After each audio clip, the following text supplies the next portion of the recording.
কুরবানি নিয়ে রাজ্য সরকারের নির্দেশ মেনে চলার পরামর্শ মুসলিম সংগঠনের।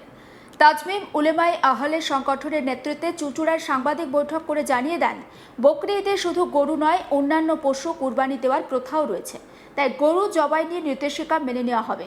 এবছর গরু জবাই করা হবে না, অন্য পশু কুরবানি করা হবে।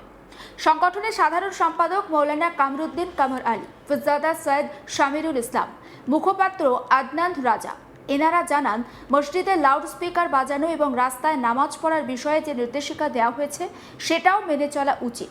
কারণ জোরে স্পিকার বাজালে অনেক মানুষের অসুবিধা হয়। ধর্মীয় স্থান কোনো অনুষ্ঠান বাড়ি বা সাংস্কৃতিক কোনো অনুষ্ঠান নয় যেখানে জোরে লাউড স্পিকার বাজানো যায়, এবং কোনো ধর্মীয় অনুষ্ঠান বা অন্যান্য সাংস্কৃতিক অনুষ্ঠানেও জোরে লাউড স্পিকার বাজানো থেকে বিরত থাকা উচিত। এক কথায় মানুষের অসুবিধা হয় এমন কোনো কাজ করা উচিত নয়। একবার শোনাই ফিরজাদা সৈয়দ শামিরুল ইসলাম ঠিক কি বলছেন বক্তব্য। সরকারি হুকুম, গভর্নমেন্টের যে আইন, সেই আইন সংবিধানকে মেনে চলা আমাদের প্রথম ধর্ম। সুতরাং আমরা এই কুরবানির জন্য যে গরুর যে সওয়াল উঠে 14 বছর পর কুরবানি দিতে হবে বা জবাইখানা করতে হবে, যেখানে কসাইখানা আছে সেখানে গিয়ে করতে হবে। তো আমরা এবছর নিয়ত করে নিয়েছি যে এবছর আমরা গরুর মাংস, গরু, মোষ আমরা কুরবানি দেবো না। আমরা তার বদলে আমাদের শরিয়ত হুকুম দিয়েছে ছাগল, খাসি, এগুলো হুকুম দিয়েছে, এগুলো ইনশাল্লাহ আমরা করব। এবং প্রত্যেকটা মুসলমানকে বলবো, হয়তো আপনাদেরকে বলবে যে হুকুম হয়ে গেছে, আপনাদের কোর্ট থেকে পারমিশন দিয়েছে করেন। অনেকে বলবে আপনাদেরকে যে লুকিয়ে করেন। না, আমরা এবছর শপথ নিয়ে নিয়েছি যে এবছর আমরা গরু কুরবানি করব না। আমরা এবছর খাসি, দুম্বা, যেগুলো আমাদের শরিয়তের হুকুম আছে সেগুলো করব।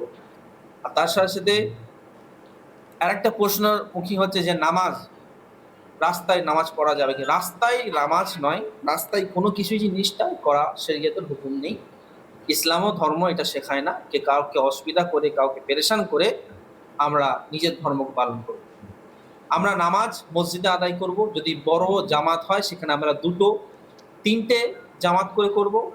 আর সেখানে যদি আমাদের পারমিশন দেয় প্রশাসন বা সেই থানার অন্তর্গত যে পুলিশ আছে, সেখান থেকে যদি আমরা পারমিশন বার করতে পারি তাহলে সেখানে দেখা যাবে আমরা নামাজ আদায় করতে পারবো কি পারবো না।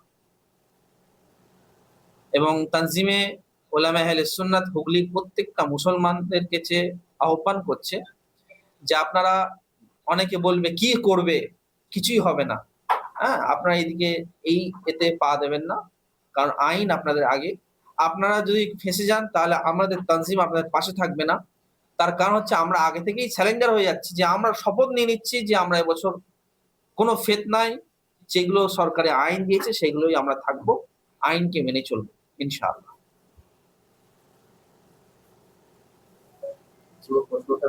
হ্যাঁ, দেখেন, বন্দে মাতারাম নিয়ে ব্যাপারটা হচ্ছে এখন আমাদের তানজিমের বিষয় থেকে আলোচনা করা হয়নি। এই বিষয়ে আমাদের মুখ খোলা যাবে কি যাবে না।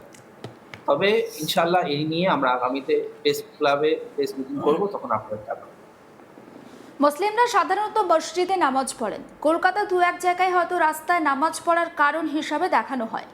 এখানে অনেক ব্যবসায়ী বাইরে থেকে আসেন, তারা অনেক সময় কাছাকাছি মসজিদে নামাজ পাঠ করতে চলে যান, তাই জায়গার সংকুলান হয় না সবসময়।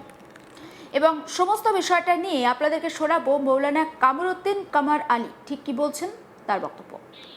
नमाज के लिए हमारे पास मस्जिदें होती हैं और हम नमाज मस्जिदों में ही पढ़ते हैं।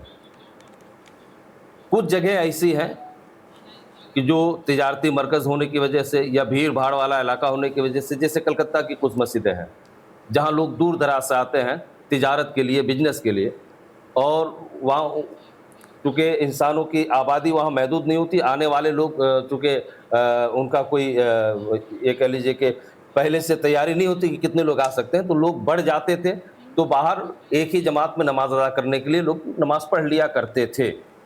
लेकिन चूँकि हुकूमत की तरफ से ये नोटिफिकेशन आ गया है कि रोड को जाम नहीं किया जाएगा, चाहे वो नमाज के लिए हो, चाहे दूसरे किसी भी धर्म के मामलात के लिए हो, चाहे वो पूजा के लिए हो, चाहे वो दूसरे सभाओं के लिए हो, रोड को जाम नहीं किया जाएगा।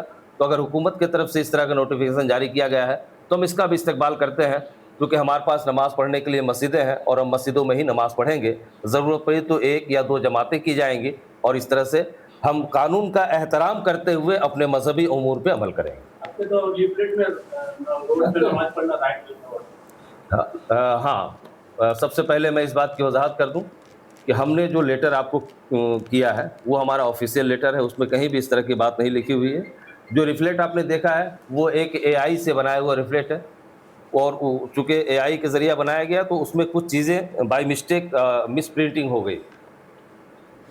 সমস্ত বিষয়টা নিয়ে আমার কালিক পার্থ রাহার একটি প্রতিবেদন দেখাবো। তানজিম উলেমায়ে আহলে সংগঠনের তরফ থেকে সমস্ত মুসলিম সম্প্রদায়ের মানুষকে জানানো হয়েছে এই যে কুরবানি আসছে অর্থাৎ বকরি ঈদ, সেই বকরিতে যাতে গরু কুরবানি না করা হয়। কারণ সংগঠনের তরফ থেকে জানানো হচ্ছে যে প্রশাসন যে নির্দেশ দিয়েছে বা রাজ্য সরকারের তরফ থেকে যে নির্দেশিকা জারি করা হয়েছে সেই নির্দেশিকাকে তারা আহ্বান জানিয়েছেন, স্বাগত জানিয়েছেন। কারণ সংগঠনের তরফ থেকে যেটা বলা হচ্ছে যে কুরবানি মানে শুধুমাত্র গরুকে জবাই করা বা গরু কুরবানি করা নয়, কারণ কোথাতেও মুসলিম যে কোরআন আছে সেখানে লেখা নেই যে গরু কুরবানি করতে হবে। অন্য যে কোনো পশু, সেই পশু কিন্তু কুরবানি করা যেতে পারে। তবে যেহেতু রাজ্য সরকারের পালাবদল ঘটেছে, সেই পালাবদলের পর যে গরু কুরবানি নিয়ে একটা নির্দেশিকা জারি করা হয়েছে, সেই নির্দেশিকাকে বকলমে কিন্তু স্বাগতমই জানিয়েছেন এই সংগঠন।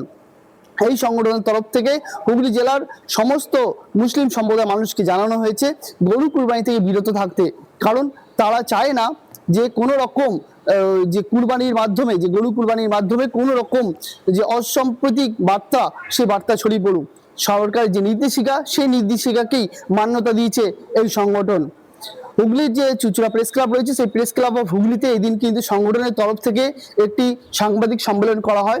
সেই সাংবাদিক সম্মেলনে কিন্তু মৌলানা এবং যারা পীরজাদা রয়েছেন তারা উপস্থিত ছিলেন। তারা কিন্তু সরাসরি জানিয়ে দিয়েছেন যে গরু কুরবানি এবছর হবে না বা কাউকে সেই কুরবানি করতে তারাও কিন্তু বারণ করেছেন। কারণ যে কুরবানির কথা আসছে, সেই কুরবানিতে শুধুমাত্র গরুকেই যে কুরবানি করতে হয় তা কিন্তু কোথাও লেখা নেই। তাই যদি কুরবানি করতে হয় অন্য যে সমস্ত পশু, পাঠা, খাসি, ভেড়া, এই সমস্ত যে পশু রয়েছে যেগুলো নিয়ে কোনো রকম যে দ্বিমত নেই, সেগুলোকে কুরবানি করা যেতে পারে, কিন্তু গরু কোথাও কুরবানি হবে না, সেটা কিন্তু সরাসরি জানিয়ে দিয়েছেন এই সংগঠনের যারা রয়েছেন তারা। পাশাপাশি এটাও জানিয়েছেন যে হুগলি জেলায় যত মুসলিম সম্প্রদায় ভাই বোন রয়েছেন এবং হুগলি জেলার পাশাপাশি রাজ্যের যে সমস্ত মুসলিম সম্প্রদায়ের মানুষ রয়েছে সবাইকে আহ্বান করেছেন যে গরু কুরবানি থেকে বিরত থাকতে। কারণ তারা সরকারের যে নির্দেশিকা, সেই নির্দেশিকাকে মান্যতা দিয়েছেন। তাই চায় না কোনো রকম, তারা চান না যে কোনো রকম গরু কুরবানি হোক। তাই এই যে বকরি ঈদ, এই সংগঠনের তরফ থেকে জানানো হচ্ছে সেই যে তাদের যে খুশির যে ঈদ, সেই খুশির ঈদ ভালোভাবে সবাই পালন করুক এবং যে বিতর্ক তৈরি হয়েছে সেই বিতর্ক থেকে দূরে থাকুক। কারণ এই যে সরকারি নির্দেশিকা, এই সরকারি নির্দেশিকাকে স্বাগত জানিয়েছে এই সংগঠন।